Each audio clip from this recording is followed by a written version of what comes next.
Navi Mumbai online फ्रॉडला आळा घालण्यासाठी नवी मुंबई पोलिसांकडून सायबर आणि फायनान्स टीमची नियुक्ती।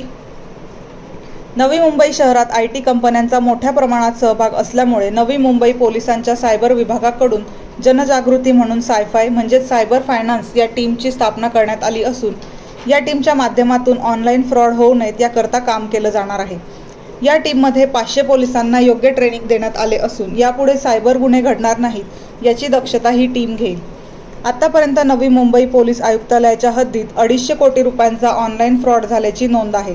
ही बाब अत्यंत गंभीरतेने नवी मुंबई पोलिसांनी घेतली असून यासाठी निधी व सहकार्य करण्यासाठी फेडेक्स व युनायटेड वे या आस्थापनांनी तयारी दर्शवली आहे आणि फेडेक्सने आर्थिक सहकार्य केलं असून युनायटेड वे यांच्या वतीने हे शिबिर आयोजित करण्यात आले आहे। त्यामुळे आता नवी मुंबई शहर हे सायबर क्राईम मुक्त करण्यावर भर राहणार असल्याचे अमोल काळे यांनी सांगितले। काय उद्देश होता याच्या पोलिसांना कसा काय लाभ होणार? आपण आता बघतोय की नवी मुंबई ही जेवढं इमर्जिंग एक सिटी आहे इकॉनॉमिकली, कंपन्या नवीन या ठिकाणी आहेत आणि इथे जे काम करणारे आयटी पार्क्स आहेत, डेटा सेंटर्स आहेत, त्याच्यामुळे टेक्नॉलॉजी ड्रिव्हन विषय नवी मुंबईमध्ये आणि ओव्हरऑल एमएमआर मध्ये आपल्याला दिसतो। या सगळ्यांमुळे सायबर फ्रॉड सुद्धा वाढलेले आपल्याला एकंदरीत दिसतात। नवी मुंबईचं जर उदाहरण घेतलं तर चालू वर्षामध्ये 250 करोडपेक्षा जास्त रुपये आतापर्यंत लोकांचे सायबर ऑफ झालेले, सायबर फ्रॉडमध्ये लोकांचे आपले गमावलेले त्यांनी तेवढे पैसे आहेत। चॅलेंज नवीन आहे, त्याच्यामुळे आमच्या माननीय पोलीस आयुक्त सरांनी सायफाय युनिट्स प्रत्येक पोलीस स्टेशनला स्थापन केलं। आतापर्यंत फक्त सायबर पोलीस स्टेशन जे होतं ते क्राईम ब्रांचचं अधिपत्याखाली हे काम करायचं आणि इकॉनॉमिक ऑफेन्स विंग होतं जे इकॉनॉमिक रिलेटेड गुन्हे बघायचं। मात्र पोलीस स्टेशनला पण असं एक युनिट असलं पाहिजे म्हणून सायफाय युनिट्स तयार केलेलं आहे, सायबर प्लस फायनान्स।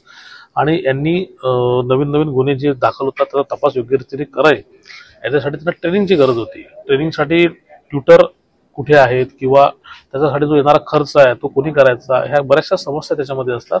फेडेक्स आणि युनायटेड वे या दोन्ही ज्या ऑर्गनायझेशन्स आहेत त्या एकत्र आल्या।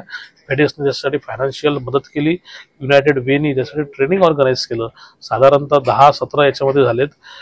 या संपूर्ण सत्रामध्ये 500 पोलीस ऑफिसर आणि अंमलदार जे आहेत यांना ट्रेनिंग दिलं गेलं। ही सुरुवात आहे। यानंतर मॅक्सिमम आमचा जो स्टाफ आहे जो पर्टिक्युलरली सायफाय युनिटमध्ये काम करणार आहे, जो सायबर पोलीस स्टेशनमध्ये काम करणार आहे, ह्या लोकांचं 100% ट्रेनिंग पूर्ण करणे, येणाऱ्या सर्व सायबर गुन्ह्यांना दाखल करून घेणे, दाखल केलेल्या गुन्ह्यांचं डिटेक्शन ह्या ट्रेनिंगच्या मार्फतीने करणे व जे आरोपी आहे हे याच्यामधनं योग्य आरोपीपर्यंत पोहोचणे आणि त्यांना पकडणे, सोबतच अवेअरनेस वाढवण्यावर सुद्धा आमचा फार मोठ्या प्रमाणात भर आहे। तर निश्चितच हे ट्रेनिंग सत्राची सुरुवात जी आहे ती cyber offence free Navi Mumbai में और ओवरऑल एमएमआर रीजन में दिखता है।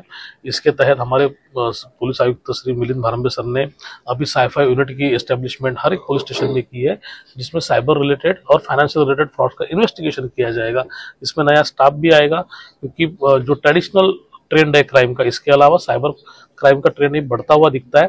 अभी तक नवी मुंबई में करीब 250 करोड़ से ज्यादा मनी जो है वो लोगों का साइफन ऑफ हुआ है साइबर क्राइम में। ये आगे भी बढ़ता जाएगा, इसलिए अवेयरनेस तो नवी मुंबई पुलिस कर ही रही है, बट साइबर पुलिस स्टेशन और साइफाई यूनिट्स में काम करने वाले जो पुलिस वाले हैं इनका ट्रेनिंग करना, सब टेक्निकल ट्रेनिंग देना सबसे ज्यादा इंपॉर्टेंट था, चैलेंजिंग भी था, जिसके लिए ट्रेनर की अवेलेबिलिटी प्लस उसके लिए जो जरूरी फंड है इसका भी इंतजाम होना जरूरी था। फेडेक्स और यूनाइटेड वे ये दोनों कंपनीज ऑर्गेनाइजेशंस ने अप्रोच किया, हमारे डीसीपी HQ संजय कुमार पाटिल साहब से उनकी बात हुई। फेडेक्स ने इसमें हमें फाइनेंशियल हेल्प किया और यूनाइटेड वे ने इसमें टेक्निकल एक्सपर्टीज हमें प्रोवाइड किए।